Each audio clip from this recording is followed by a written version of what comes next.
It was a gray morning in Cedar Hollow, Texas. Dale Harper, a reclusive ex-veteran, watched through his dusty window as Mark Harlow's car pulled up in front of his house.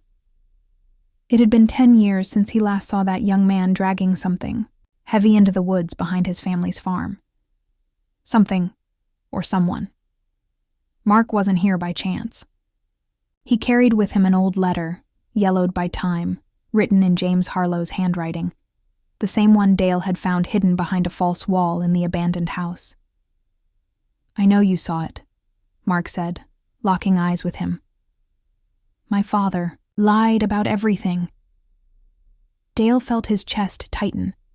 The promise he'd made to forget the past was beginning to crumble. But before he could respond, a young woman stepped beside Mark. Blonde, green-eyed, and looking at Dale like her life depended on it. "I'm James's daughter," she said, "and I need to know the truth about my father. If you enjoy stories like this one, comment, 'I want more.' Don't forget to subscribe to the channel and like the video." Dale stared at the young woman, her green eyes mirroring those of a boy he'd once seen vanish into the earth. Her name was Emily, and she had spent her whole life believing her father died in a car accident before she was born. But now, standing in his doorway, she held a faded photograph. James, smiling, arm around a woman Dale didn't recognize. Mark had found it tucked inside an old Bible. "I never knew," Mark whispered, almost to himself. I thought he just left."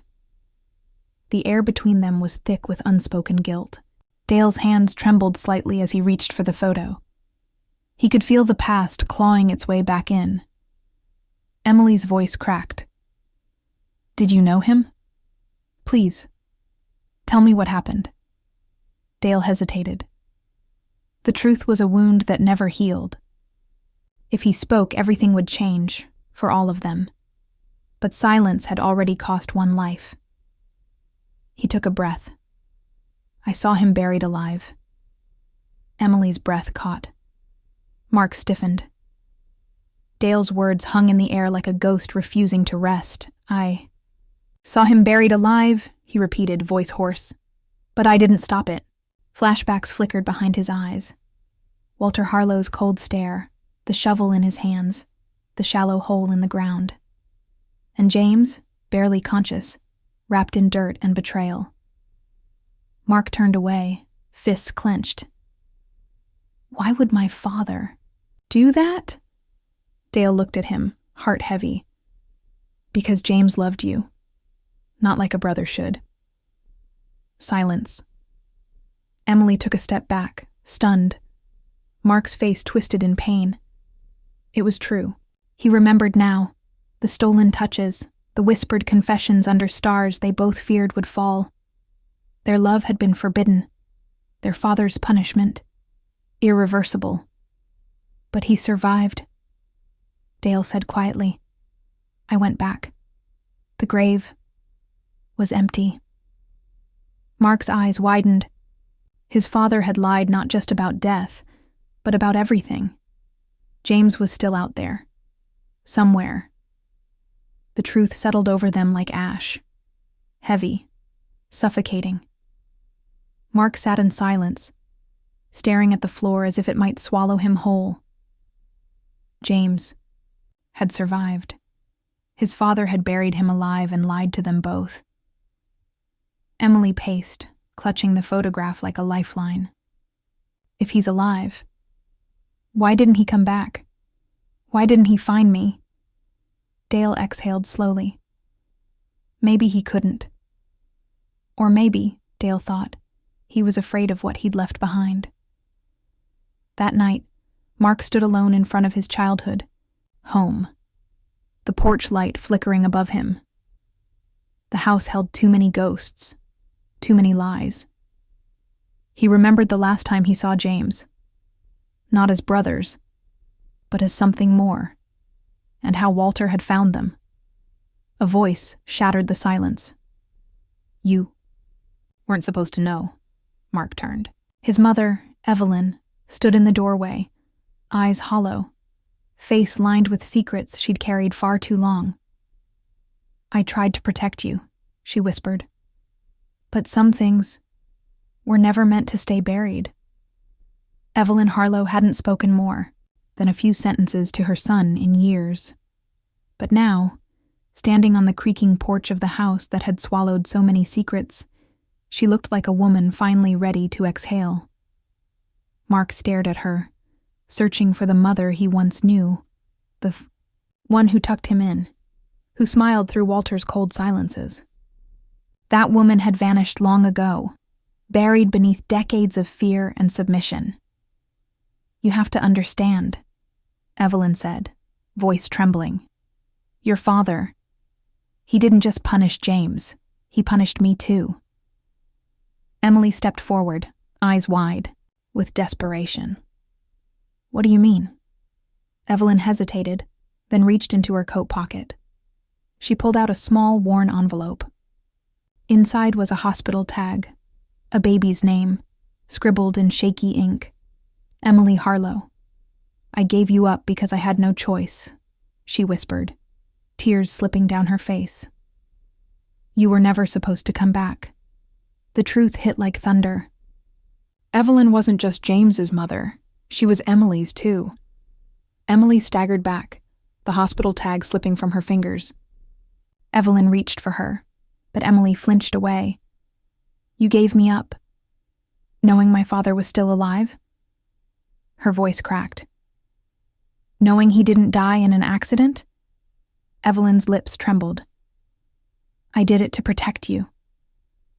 Mark stood frozen, caught between two women who had both been lied to. One raised in silence, the other in shadows. Dale finally spoke. Where is James now? Evelyn looked at him, eyes hollow. I don't know. But I know someone who might. There was a long pause before she whispered the name, Walter. The room went cold. Mark clenched his fists. He's dead. No, Evelyn said softly. He's not. Mark's breath hitched. His father had supposedly died 2 years ago. But if that was another lie, then Walter Harlow had been hiding, just like James. And if Mark wanted answers, he'd have to face the man who buried his brother alive. Mark, Emily, and Dale followed Evelyn's directions deep into the Texas hills, past forgotten roads, past the reach of cell towers, to a place no one had spoken of in years.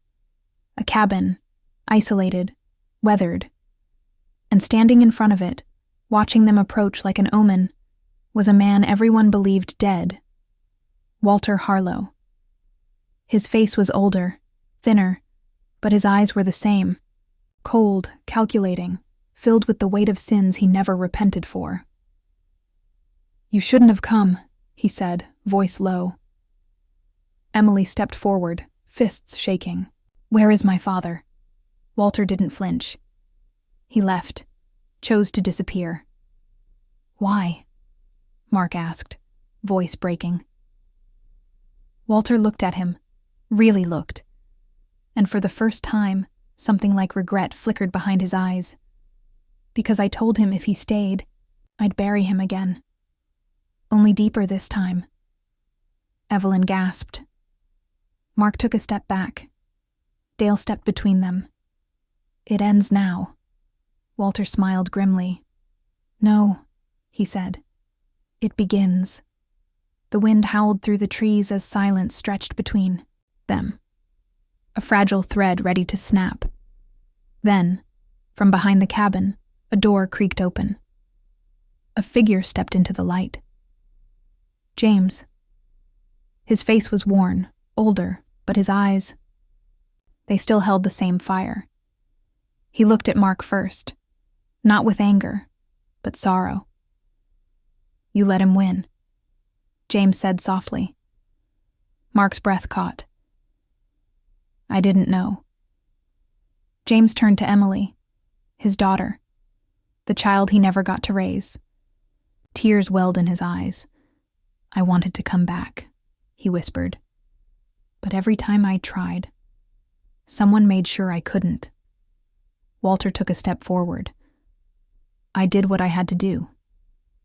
No, Evelyn said, voice steady. You did what you wanted, and now it ends. Emily walked up to James, and without hesitation, wrapped her arms around him. In that moment, the past cracked open, not to destroy them, but to finally set them free. Later that night, under the stars, Mark and James stood side by side. You forgive me? Mark asked. James didn't answer right away. Instead, he placed a hand on his brother's shoulder. We survived him, he said. That's a start.